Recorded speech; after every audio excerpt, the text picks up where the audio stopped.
Alright, we are back with Warhammer 40K, and we are going to land on our next planet. Let's go check that out. Dargonus.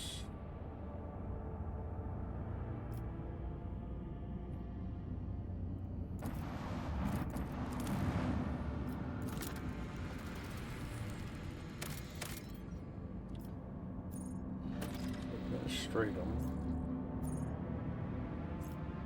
Let's do the Administratum first. Alright. Let us not dawdle.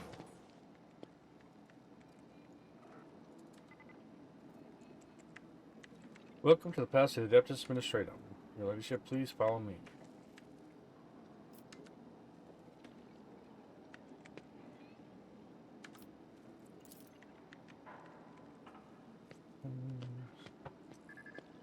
Let's go see him.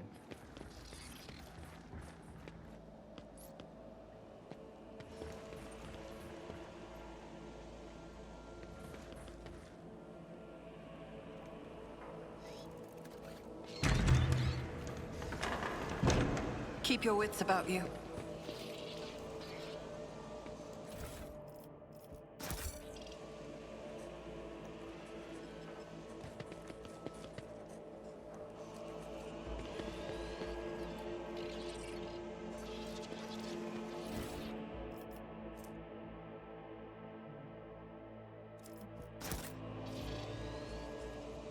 I always have a backup plan.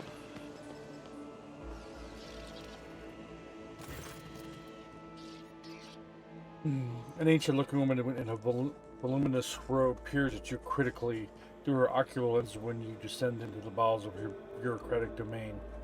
Another noble bypassing the queue under the pretext of just wanted to ask. All you ever want is just to ask. What about protocol? That's what I'm asking. Who is going to follow protocol? Jai glances and whispers, "What? I paid off a few clerks to let us skip the queue, Shireen. Your time is more important to me than any little formalities." Very well, don't just stand there. You're here now. Or do you think the Master of Seals has nothing better to do than receive unexpected visitors? The old woman beckons over a cerebral skull floating nearby. Begin entry. Current hour, current turn, current cycle, 41st millennium. Metal manipulators immediately begin fiercely clacking, taking dictation. Don't you want to know who I am? Selena Voidstar von Valencius, sole heir of the rogue trader Theodora von Valencius, may the throne's radiance guide her path on the other side. In a practice move, the Master of Seals twists her magnifying ocular lens and examines the ledger in front of her. The sole person to publicly assert their claim, to be precise. Abelard Wassarian, the old woman directs your gaze over your shoulder. Seneschal and right hand of the now departed Theodora von Valencius, and of her now extant heir. Owen smacks her lips in satisfaction and nods curtly. Of course I know who is standing before me. It is my job to know. Jai shifts, slowly putting her jeweled augmetic on display. Does that mean that my reputation has preceded me as well, esteemed Damar? No, I have not received no reports about you. What is this place? You are in the very heart of the Palace of the Adeptus Administratum. Day and night, hundreds of thousands of prefects, ordnance, scribes, servants, and servitors carry out their duties to humanity and the von Valencius dynasty here, never setting foot outside its boundaries for decades at a time. But knowledge comes through comparison. There are entire worlds belonging to the Administratum, so this palace is but a humble cog in the blessed machine of the Imperium. Tell me about yourself. I am the law, and I oversee order in this section of the Coronus Expanse, as well as on worlds of the von Valencius Protectorate in accordance with the ancient covenants made with your ancestors. I hold the power to grant petitioners what they seek, and to punish criminals for failing to carry out the Imperium's will. She's ancient enough herself. Look at her. She's a bona fide living mummy. Tell me about the work of the Adeptus Administratum. One would think the Protectorate's heir has no care for her tongue if she's so willing to wag it to the point of blistering. However, I, despised servant of the Emperor that I am, do not possess the gift of unallocated time. Let us proceed to the matter of your application. My companion wishes to obtain a Mercatum Tabula Officiale. The Master of Seals peers over her ocular lens at Jai in disbelief. Then she looks at you. I take it you are her sponsor? In that case, you must submit a written application in conformity with template 404.01, as well as written permission for the processing and notarization of the personal debt of your most sacred personage. Without it, I cannot issue Mistress Hidari. Mistress Hidari, the form for collecting the seals required to obtain the Mercatum Tabulae Officiale, the certificate of an official trade representative. At these words, the saccharine smile drops from Jai's face. Seals? What seals? We will discuss that when Selena Voidstar von Valencias has prepared the primary documentation.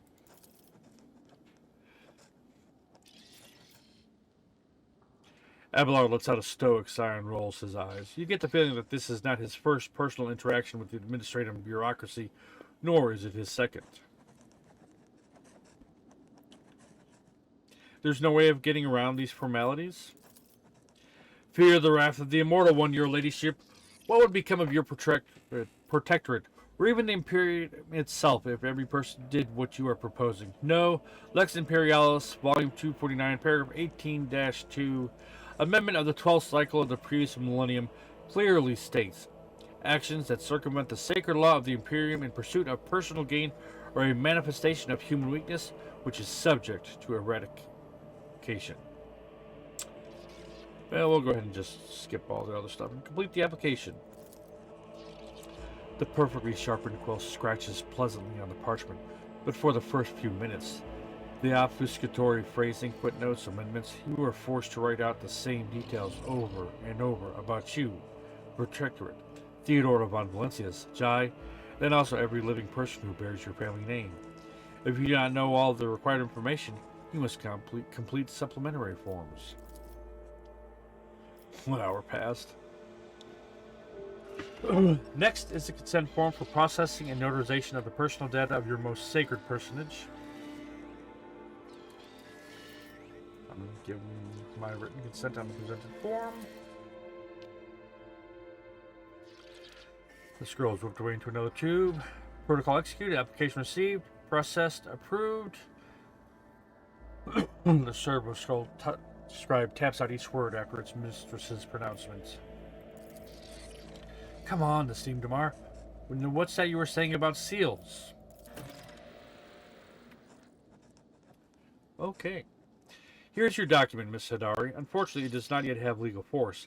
I can certify it as a sacred Mercatum Tabula Officiale once it has received 2 seals of approval.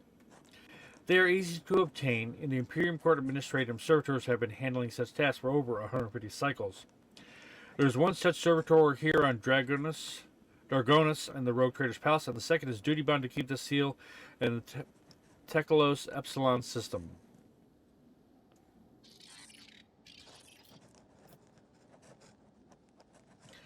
Why can the seals not be affixed here in the Administrative Palace? According to Amendment 3-C/8, implemented by Prefectus Estina II of Dargonus, one of the seals must be kept in the palace of the ruler of the Von Valencias Protectorate, remaining a symbol of the unbreakable link between the Sacred Warrant and the Adeptus Administratum. The second seal is held on the Telecos Epsilon system in accordance with Decree OL-008/ZN. Unfortunately, after a fire 200 cycles ago, all that remains of the original decree is an addendum certified by an unknown adept with the initials AA. No instructions repealing this decree were ever received from Holy Terra, therefore the seal remains where it ought to be.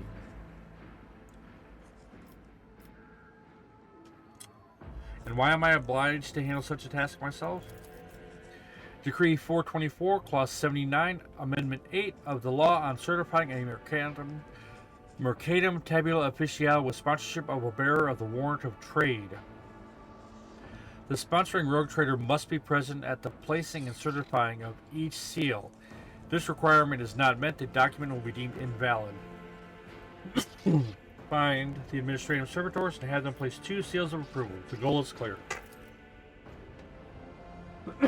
Please do return once you have the prepared documents. Good lord.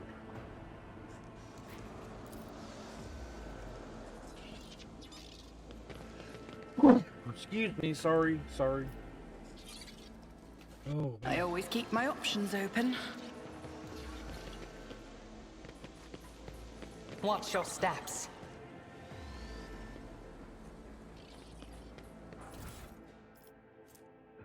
just to note.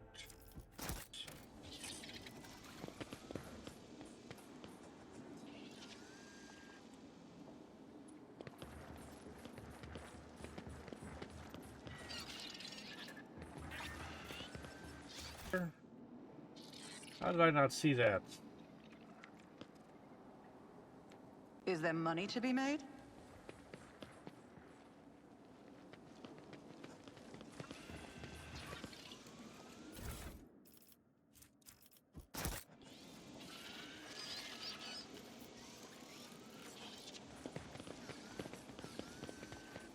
Rise to the top, or get left in the dust. He left in the dust. Alright. What else?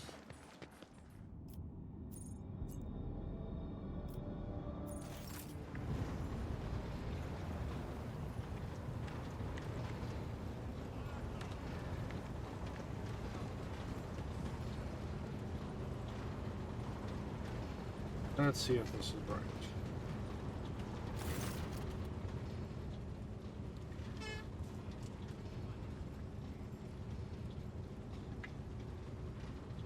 The person you saved from the Electro Priest Monastery, the servant of the Messiah who calls himself Abel Hanuman, is staring intently at a cogitator's bid screen. Wires connect the sacred computing machines to augmatics inside the prayerfully bowed heads of murmuring servitors.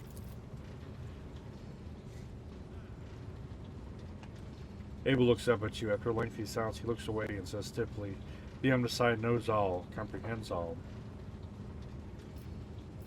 How are you feeling, Abel? The running of the Binaric protocols was bogged down and dissolved in false commands. The filter has separated the correct signals from the incorrect. Learning has been restored to its swiftness.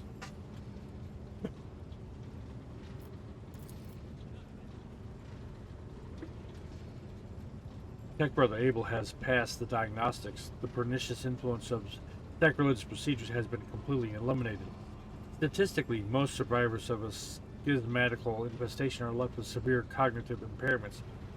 However, Tech Brother Abel's mind, being of a less typical nature, has not been damaged to so great a degree.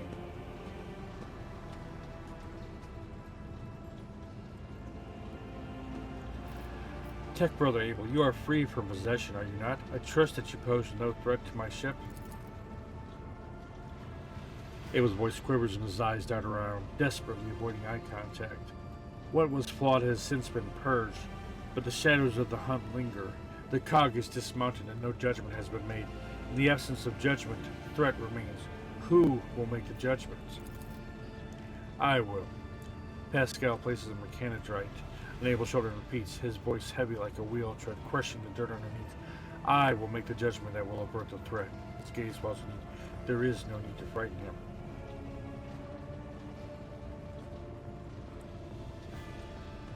What troubles him so? I assumed at first that this was caused by the shock inflicted upon his system by the schismatical attack, but my Trek brother's words are a sign of a deeper reason for his unease. He foresees something that threatens both him and all those around him, and thus I stand ready to face this threat.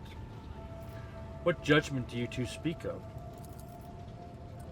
Only he knows, but if my Tech brother fears that he might not make the right decision at the critical moment, then I will do it for him. Why are you so concerned about him? He is not the one you were hoping to find.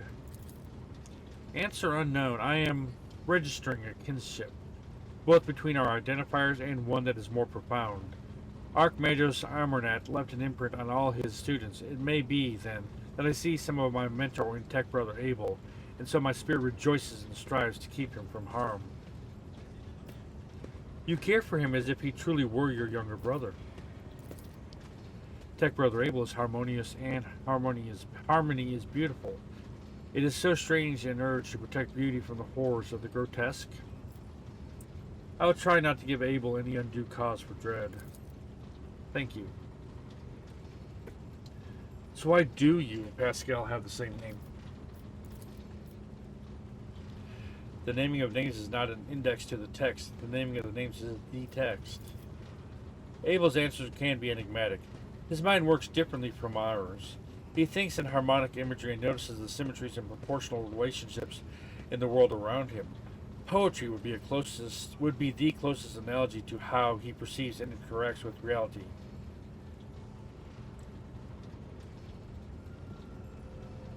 I never imagined there could be poets among the tech priests. Why not? Technolingua is rhythmical and possessed of a broad semantic scope, and some of its more sonorous dialects lend themselves well to individual and symphonic declamation. Pascal, do you understand what Abel is referring to? Negative. However, I will hypothesize. Tech brother Abel is seeking to convey the idea that our matching identifiers are not the key to some vital data point. They are in and of themselves the vital data point. At this stage in my analysis, I can draw no useful conclusions from this proposition. However, the very fact that Tech brother Abel is trying to hint at something points to him either being better informed than I am or having conducted a more in-depth analysis of the situation. That is useful information. Abel, could you please explain what you mean? Abel relaxes a little. His gaze drifts to the side. There is silence. Are we overthinking it? It doesn't matter why your names are the same. What matters is that they are the same. Is that what you mean?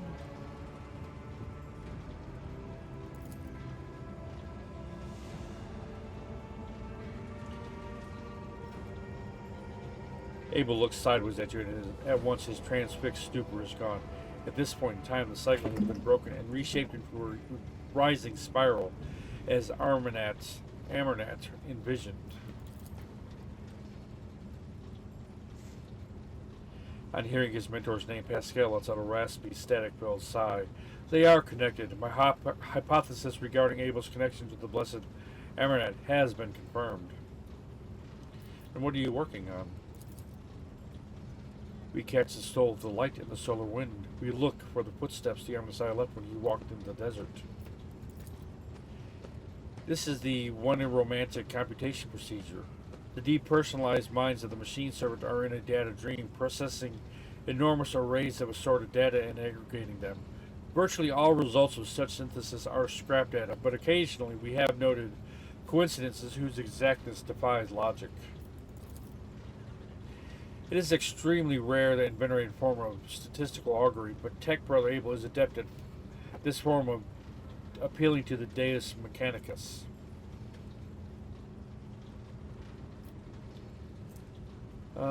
Take a closer look. You notice certain repeating patterns in the scrolling columns of runes. You may not know what they mean, but you can clearly see, or rather sense, their similarities. You point these out to Abel, making his face light up with joy. A crystal is exquisite in clear water. Deviation from the cycle's trajectory has been increased, as was Amernat's wish. Abel lowered his head, and his box synthesizer broadcast a Benaric hymn you do not recall having heard before. Its sound is full of vibrant energy, and its precise rhythm is nothing short of pleasing to the ear, a rare thing for the language of the Adeptus Mechanicus. Tech brother Abel has dedicated a lesser aria to you. The piece is distinguished by a high degree of acoustic harmony, and it's fit for use as a motto, auxiliary identifier, or epitaph.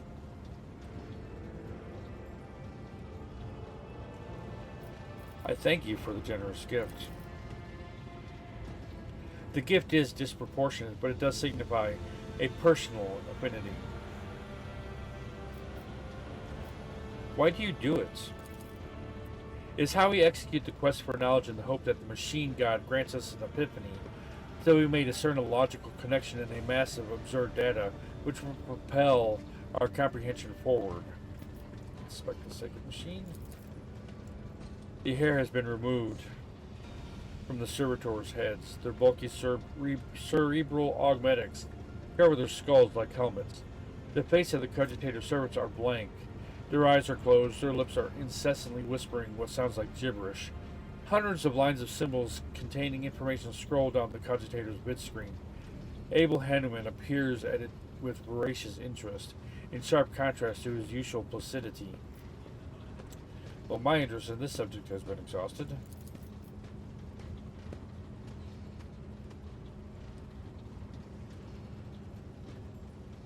Abel goes back to intently watching the calculations, eyes alight with curiosity.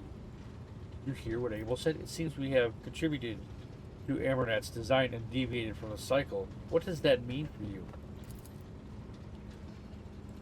A low, guttural sound rises from the depths of Pascal's box, and as though the planet's tectonic plates are shifting and crushing each other, the mighty rumble brings forth words imbued with power.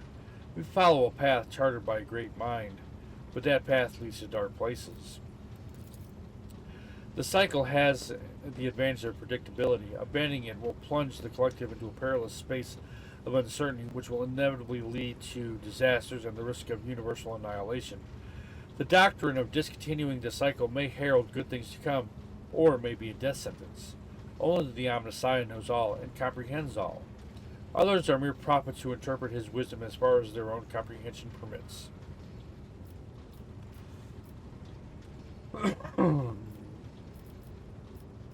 Is that not the promise of every heresy? Let's renounce our path, distort our doctrine, and head out toward what looks like a better future, but actually only has danger and grief in store for us. This statement is true. Many dangerous philosophies appear impeccably logical, yet have dangerous defects that their creators were unaware of. There is down the tech priest's voice, the tone of thundering profundity drains from Pascal's box, giving way to his familiar sibilance. I must take my leave. Abel immediately looks away as if he has lost all interest in you. Then his vox cackles, barely audible. I am glad to see you.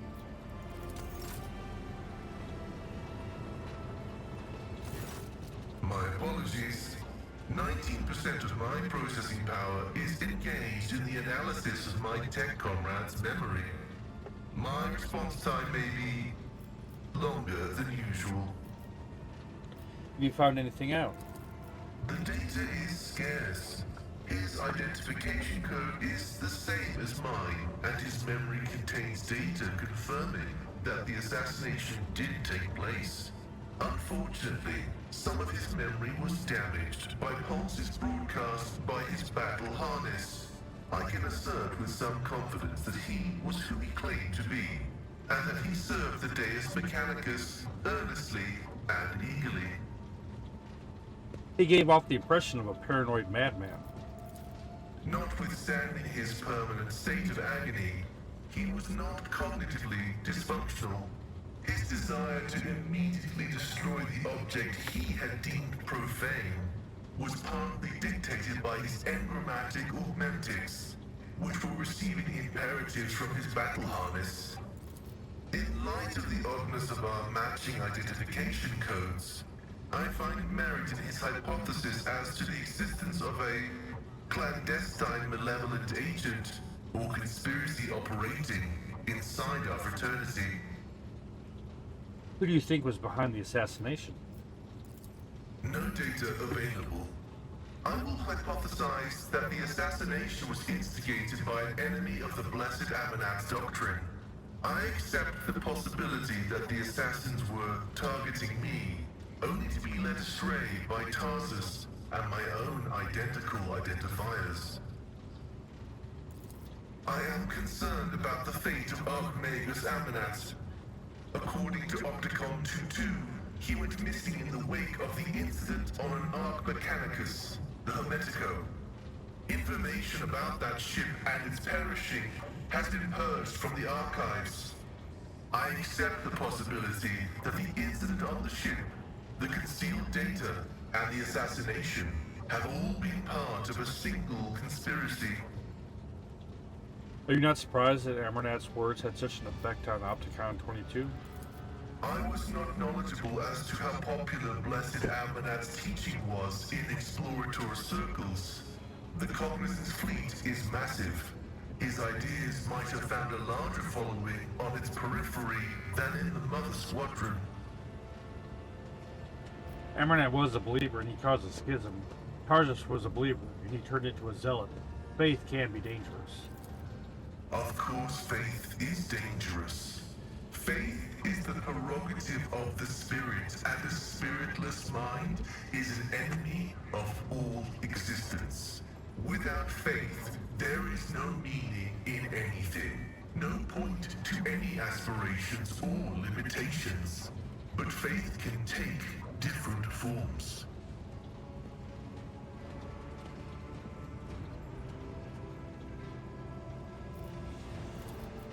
The form of prohibitions established by unknown elders. The form of an audacious violation of those prohibitions. The form of following dogma or of schism. The form of following the cycle or of discontinuing the cycle. In a system with two courses of action, schism is inevitable. And only one of these paths will be true, as truth is discreetly separate from untruth. Did Amernat believe the elders to be in error?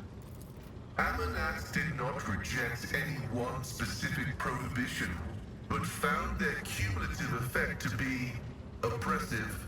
The system of rigid limitations had confined seekers of knowledge to a circular track, spelling doom for the thinking mind. And that cycle of repetition had to be broken. That was why he was dubbed the Messiah of Discontinuing. My faith is more than a mere set of rules. It consists of ideals which sometimes come into conflict with dogma, and I have been given the gift of will to set the dogma straight.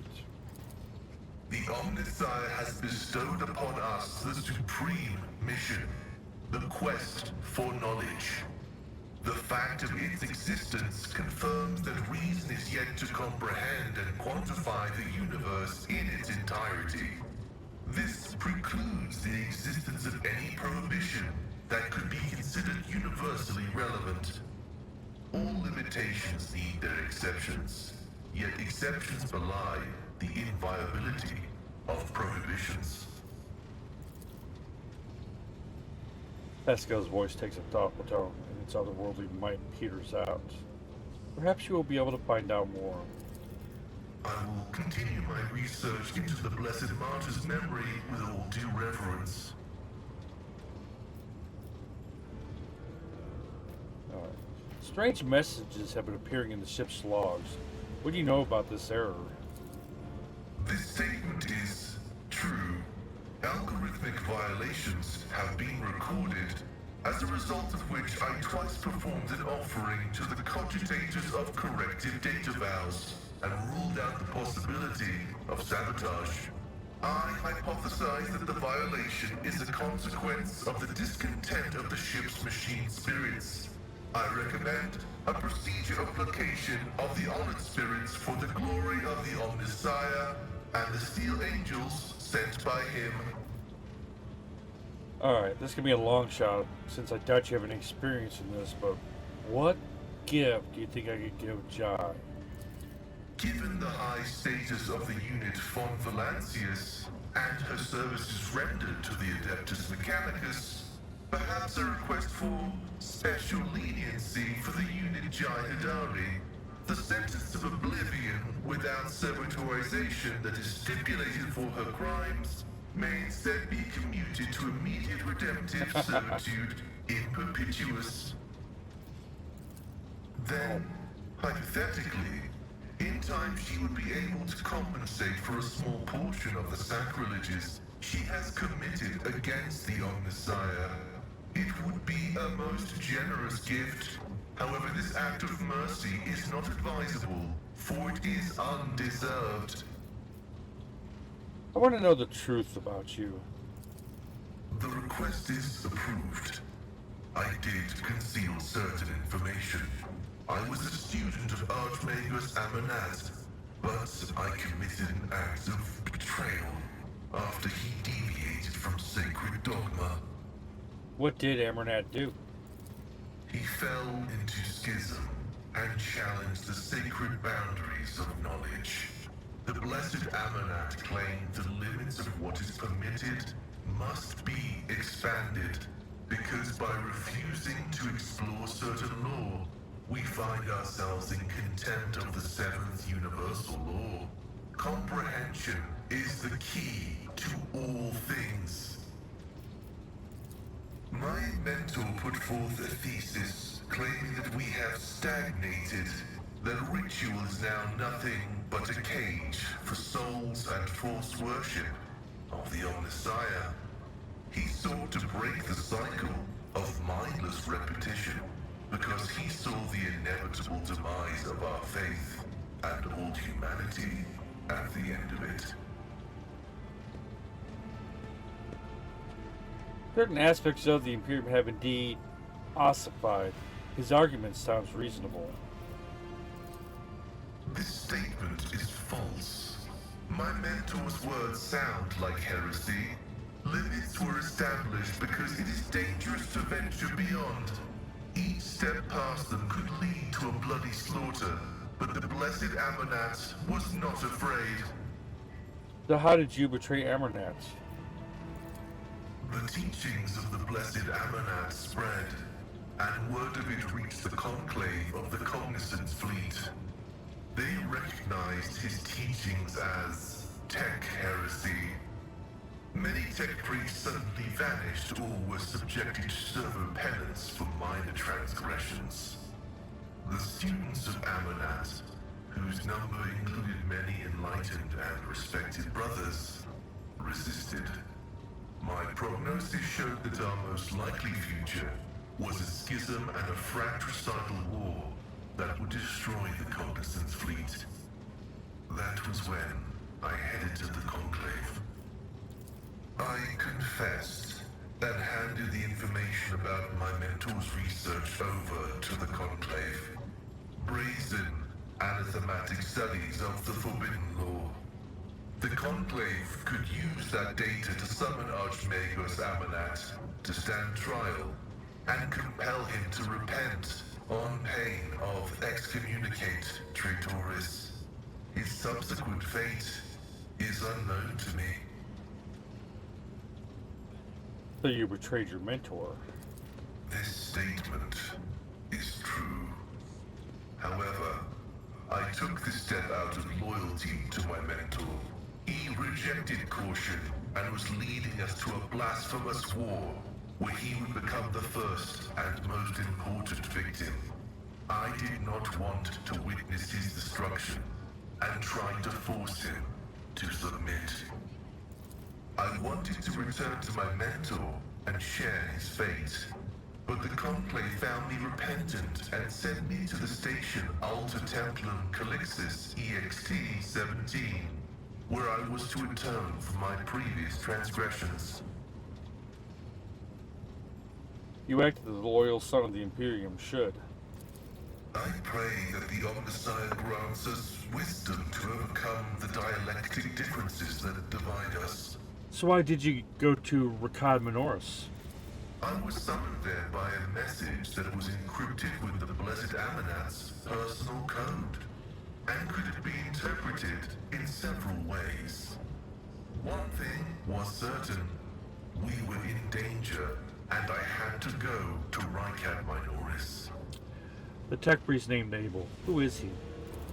Assessing his personality is difficult. The spirit of Brother Abel is different from that of most people. Tech comrades of the Cog call such persons quiet ones. He possesses significant intellect, but shuns communication. So far, I have not been able to determine why Abel summoned me to Rakad Minoris. how he is related to the Blessed Amonat, or why he bears the same name as me. Perhaps Reverend Abel may not be fully able to actualize and interpret the available data. What are you going to do next? I was wrong when I assumed it was the Blessed Archmagos Amonat who assumed the guise of Abel Haneman. But there is a connection between him and the Reverend Abel, and I intend to uncover the nature of this link. I have no more questions. Acknowledged. I will return to ruminating on the search for the Blessed Amonat. I must take my leave. May your labors be effective and fruitful.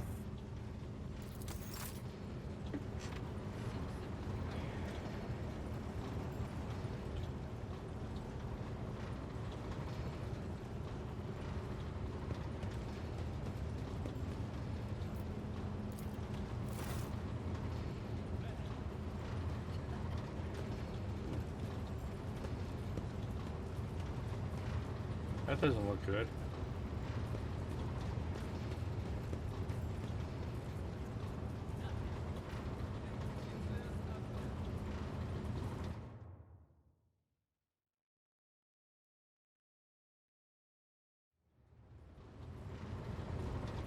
Huh.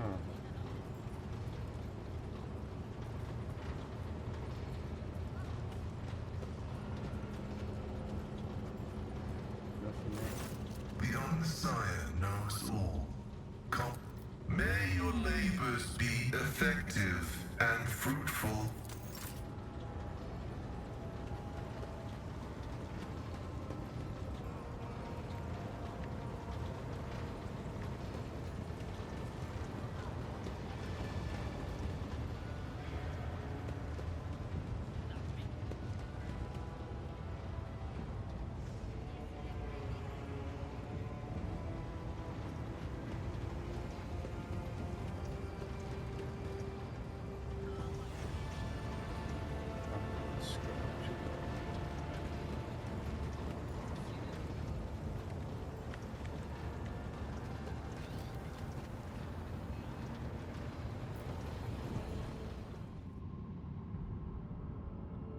Let's see here.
The Emperor protects us. Welcome home, your ladyship.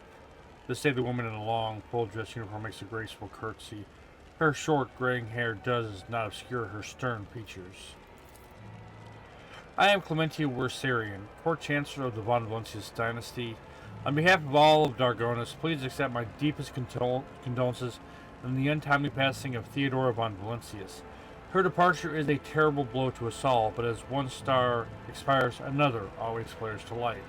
And although still overcome with bitterness and grief, your subjects hope that you will become the Trade Dynasty's guiding light in these trying times. Clementia. Abelard offers a reserved nod. She nods in return, and the lines in her brow soften ever so slightly. The young man quickly brings a respirator to his burnt face and bows his head courteously. His raven black hair reveals his burns and skull implants, and his thin metal fingers creak quietly as he offers a welcoming gesture. Achilles Scalander, Secretary at the Administrative Department. I hope your journey to Dargonus was not darkened by unwanted troubles.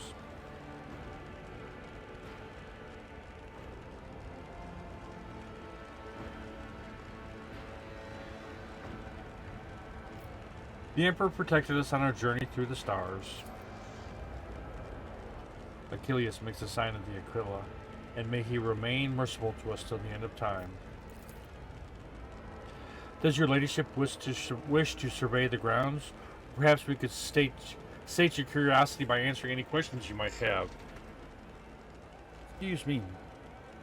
Governor Urban Drivestem has been notified of your arrival on Dargonus and will visit the palace shortly.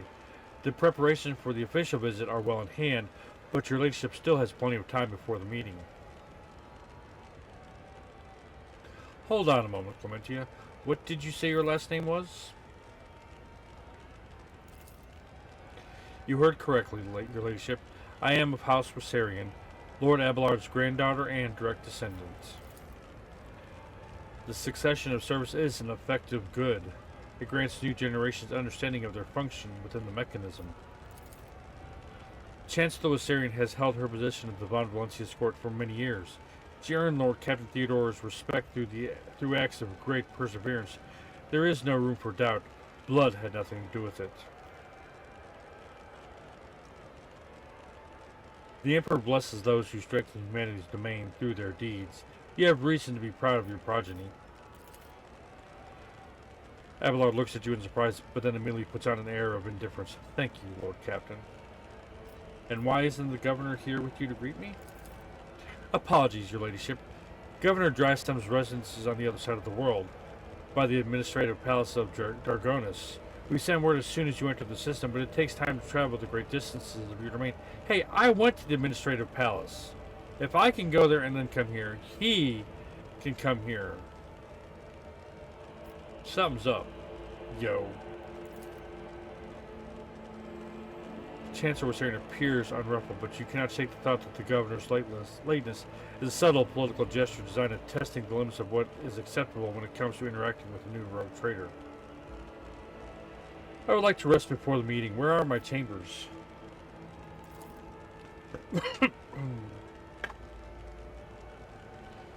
They are very close, just on the hall. There's also where the study and audience chamber are.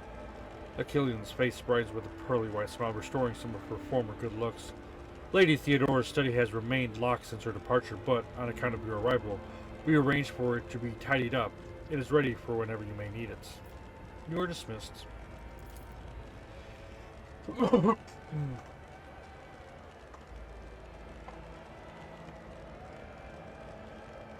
I apologize for my bluntness, but I have a request to make.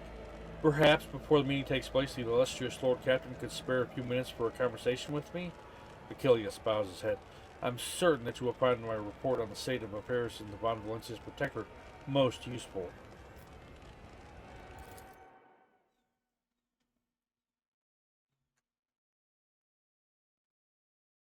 Hey.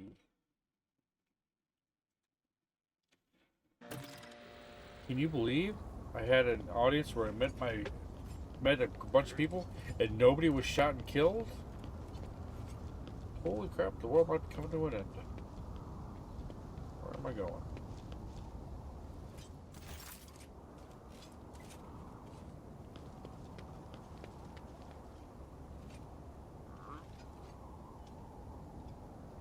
Should I talk to them out there? Alright, that's where we're going to stop today. When we come back, I'm going to talk to the 3 people who are sitting outside. 3 people outside waiting, just hanging out. And then go from there. I want to thank you guys for watching. Hope you guys are enjoying this. If you do like what you see, you know what to do. Leave a like, drop a comment, subscribe, all that good stuff. It means a lot, helps the channel grow, and I do appreciate it. Till next time, love you guys. Hope to see you again soon. Take care now. Talk to you later. Bye for now.